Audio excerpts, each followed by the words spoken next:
Hello, good morning. Teresa McGallagher from the Miracles Tribe with A Course in Miracles. Today we are on Workbook Lesson number 76. I am under no laws but God's. Ready? We have observed before how many senseless things have seemed to you to be salvation. Each has imprisoned you with laws as senseless as itself. You are not bound by them. Yet, to understand that this is so, you must first realize salvation lies not there. While you would seek for it in things that have no meaning, you bind yourself to laws that make no sense. Thus do you seek to prove salvation is where it is not. Today we will be glad you cannot prove it, for if you could, you would forever seek salvation where it is not and never find it. The idea for today tells you once again how simple is salvation. Look for it where it waits for you, and there it will be found. Look nowhere else, for it is nowhere else.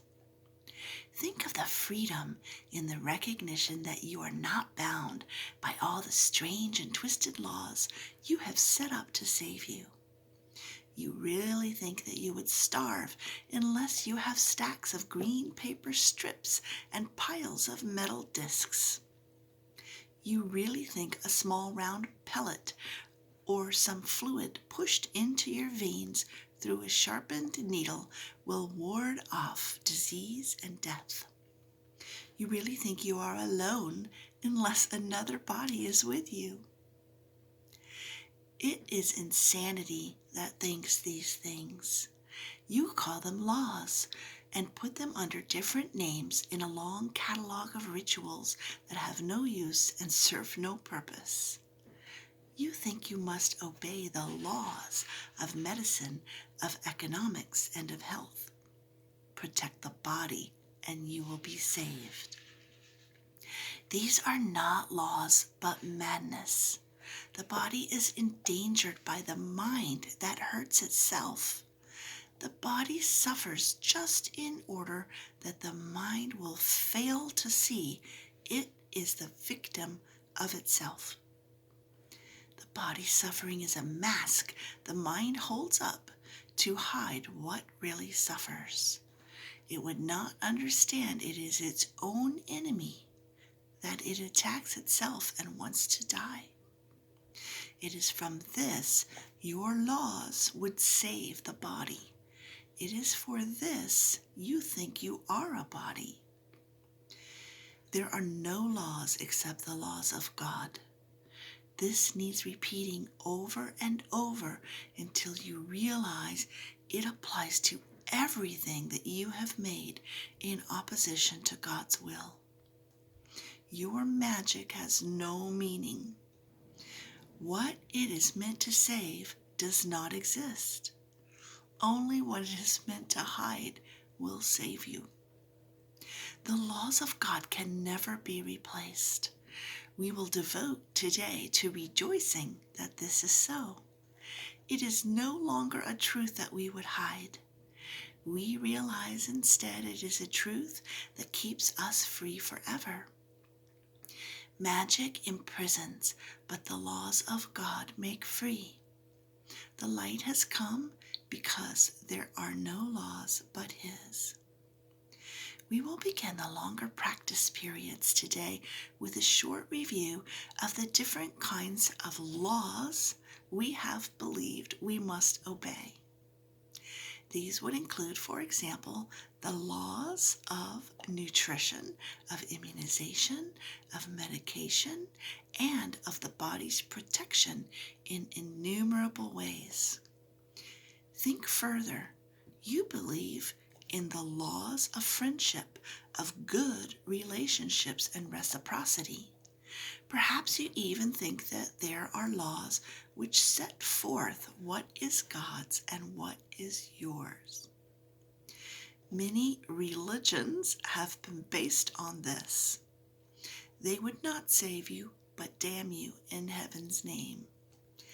Yet they are no more strange than other laws you hold must be obeyed to make you safe. There are no laws but God's. Dismiss all foolish magical beliefs today and hold your mind in silent readiness to hear the voice that speaks the truth to you. You will be listening to one who says there is no loss under the laws of God. Payment is neither given nor received. Exchange cannot be made. There are no substitutes, and nothing is replaced by something else.